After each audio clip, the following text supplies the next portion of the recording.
आगे और एक भगत आत्मा है, नेपाल से ही हैं, जिन्होंने अपने अनुभव शेयर किए हैं।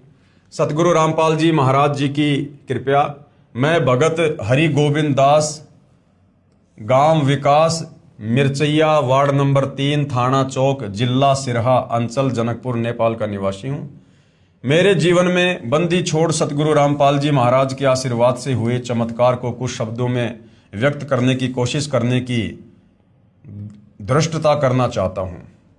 मैं विगत सन 2067 ज्येष्ठ 21 गते तदानुसार 7/6/2010 को अपने आम बगीचे से आम तोड़कर उतर रहा था कि करीब 7 फीट ऊंची एक डाली पर मैं खड़ा था। वह अचानक टूट गई और मैंने गिरते हुए भी दूसरी डाली पकड़ ली, परंतु मेरे शरीर के वजन से वह डाली भी टूट गई तथा मैं जमीन पर गिर गया। हालांकि खेत की जमीन बलुआ थी, यानी मिट्टी थी, और मैं बहुत ऊंचे से भी नहीं गिरा था, फिर भी मेरी हड्डी टूट गई। क्योंकि भाई और बहनों, जो प्रारब्ध में लिखा होता है वो घटित होना ही होना होता है जब तक हम सतगुरु की शरण में नहीं आते हैं। मुझे उठाकर स्थानीय हड्डी के डॉक्टर के पास लेकर जाया गया। एक्सरे के बाद पता चला कि मेरी रीढ़ की हड्डी पूरी तरह से टूट गई है और तुरंत मुझे स्ट्रेचर पर लेटा दिया गया। डॉक्टर ने कहा ऐसे केस में तुरंत पैरालाइसिस यानी लकवा हो जाता है, परंतु आश्चर्य है कि तुम्हारा पैर चलता है। मुझे रात में ही एम्बुलेंस से काठमांडू लेकर जाया गया।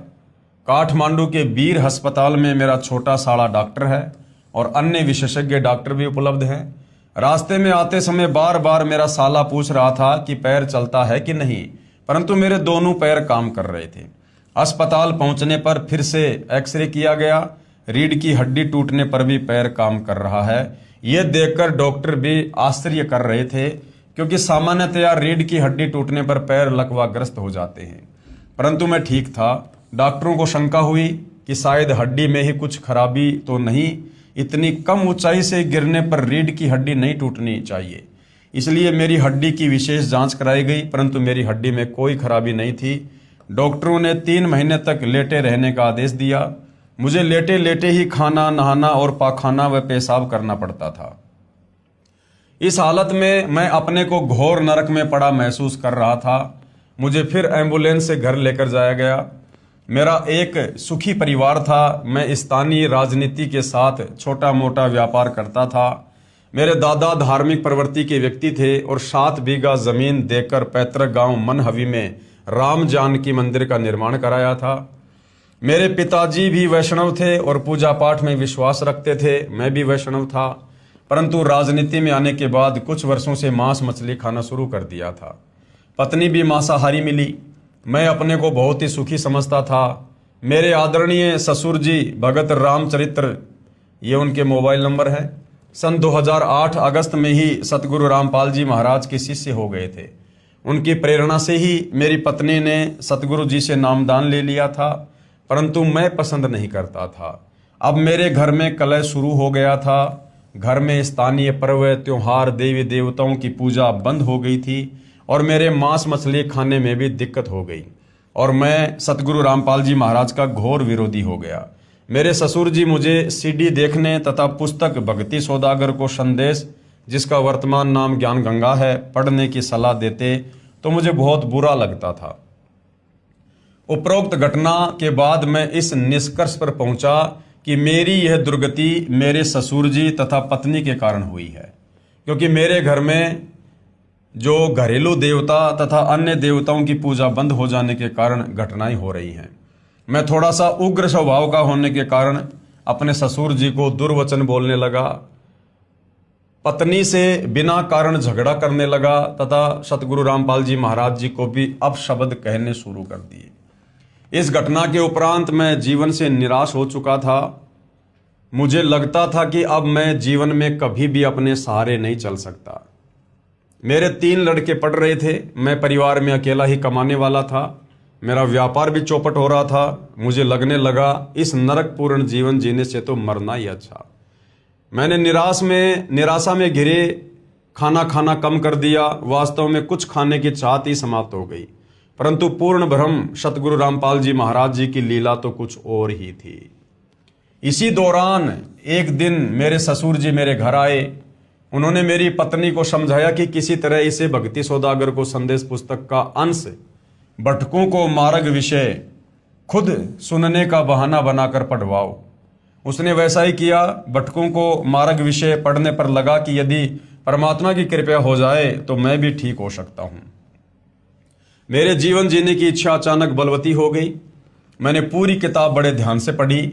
मेरे ससुर जी जब सतगुरु दर्शन के लिए सतलोक आश्रम बरवाला जाने लगे तो उन्होंने अपनी बेटी यानी मेरी पत्नी को फ़ोन किया, लेकिन मैंने तो महीने पहले ही अपने ससुर जी से बोलना और फ़ोन पर बात करना छोड़ दिया था। लेकिन उस दिन मैंने खुद ही उनको फ़ोन करके कहा कि मैंने भक्ति सौदागर को संदेश, वर्तमान का नाम ज्ञान गंगा पुस्तक मैंने पूरी पढ़ ली है। अब मुझे सब बातें समझ में आ गई हैं। मैं गलती पर था, मुझे क्षमा कर दीजिए और पूज्य गुरुदेव जी से भी मेरे लिए क्षमा मांग लीजिएगा। मैं भी उनकी शरण में जाऊंगा। जब वे लौटकर आए तो मुझसे मिलने आए। मैंने इसी हालत में उनसे सतलोक आश्रम बरवाला में चलने के लिए आग्रह किया, परंतु उन्होंने डॉक्टरों के निर्देश अनुसार 3 महीने से पहले सतलोक आश्रम जाने के लिए मना कर दिया। इस घटना से पहले मैं पलंग पर करवट नहीं बदल सकता था, परंतु अब मैं करवट बदलने लगा था। 3 महीने बाद मैं उठकर बैठ गया। 2 आदमियों के सहारे खड़ा भी हुआ, परंतु मेरे दोनों पैर फूलने लगे और पूरे शरीर में जोरों का दर्द होने लगा। डॉक्टरों ने कहा कि शुरू में वैसा ही होगा और 1 सप्ताह में ठीक हो जाएगा। स्थानीय डॉक्टर ने कहा कि अब तुम 1 वर्ष तक बेल्ट लगाओ और तुम ज़्यादा चल फिर नहीं सकते, किसी किस्म का वजन कभी उठाना भी नहीं है, मोटरसाइकिल तो चला ही नहीं सकते। मेरे ससुर जी मुझे बरवाला ले जाने के लिए आए तो सब ने जाने से मना कर दिया। काठमांडू के डॉक्टर और स्थानीय डॉक्टर ने भी नहीं जाने का निर्देश दिया, क्योंकि हड्डी ठीक से अभी तक नहीं जुड़ी है। बस से सफ़र करने का रिस्क मत लो। अगर रास्ते में कुछ हो गया तो जीवन भर अपने को माफ़ नहीं कर सकोगे। परंतु मेरे ससुर जी ने कहा कि सतगुरुदेव टूटे हुए को जोड़ देते हैं, तो चिंता किस बात की। फिर मुझे तो सतगुरु रामपाल जी महाराज ने लेकर आओ का आदेश भी दिया है। यानी सतगुरु रामपाल जी ने जब उनके ससुर ने सतलोक आश्रम में आकर प्रार्थना की थी तो गुरुदेव ने कहा था कि उसको आश्रम में ले आओ। इस प्रकार मैं सतगुरु रामपाल जी महाराज जी के पास आने के लिए घर से चल पड़ा। मैं 2 आदमियों के सहारे मैं बस में चढ़ा, फिर ट्रेन और जीप से बरवाला पहुंच गया।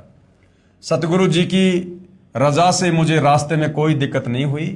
सतलोक आश्रम आकर मैंने नामदान ले लिया। आश्रम में आने पर पूज्य सतगुरुदेव का प्रथम बार दर्शन हुआ और उनके आशीर्वाद देते ही दर्द समाप्त हो गया। मैं रो रो कर अपने किए कर्मों के लिए क्षमा मांगने लगा, परंतु पूज्य गुरुदेव जी ने कहा कि मैंने तो तुम्हें पहले ही क्षमा कर दिया है बेटा, ठीक हो गया, भक्ति करो। रात में मुझे हाजत लगने पर जब मैं टॉयलेट गया तो एकाएक शौते बैठ गया और आते समय ट्रेन में मैंने खड़े खड़े ही टॉयलेट किया था। मैं पैंट नहीं पहन सकता था, लेकिन आश्रम में मेरे पैरों की सूजन समाप्त हो गई और स्वयं पैंट पहनने लगा। आश्रम से चलते समय मैंने पूज्य सतगुरुदेव जी से मोटरसाइकिल चलाने का आशीर्वाद मांगा, तो पूज्य गुरुदेव ने कहा कि जाओ बेटा, खूब चलाना, सब ठीक हो गया। 5वें दिन घर आते ही मैं मोटरसाइकिल चलाने लगा। गांव के सारे लोग आश्चर्यचकित हो गए। अब मैं पूरी तरह ठीक हो गया था। मुझे लकवा न होने का कारण अब समझ में आया कि मेरी पत्नी पहले ही नामदान लेकर जाप करती थी, जिसके प्रभाव से मेरी मृत्यु भी टल गई थी और लकवा भी नहीं हुआ।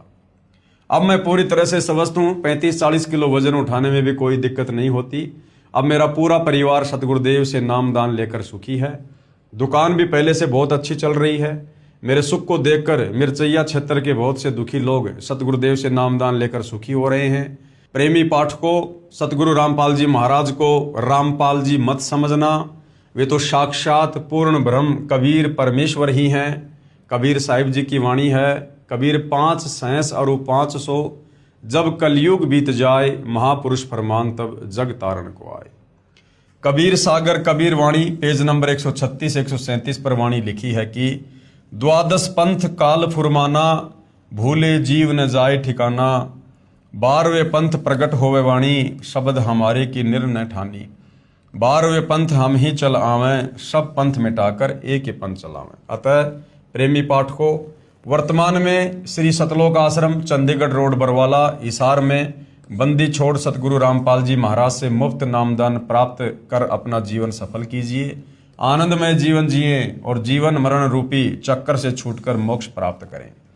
सतगुरुदेव जी की जय। विनित भगत हरि गोविंद दास, मिर्चैया 3, सिरहा, नेपाल। ये इनके मोबाइल नंबर हैं।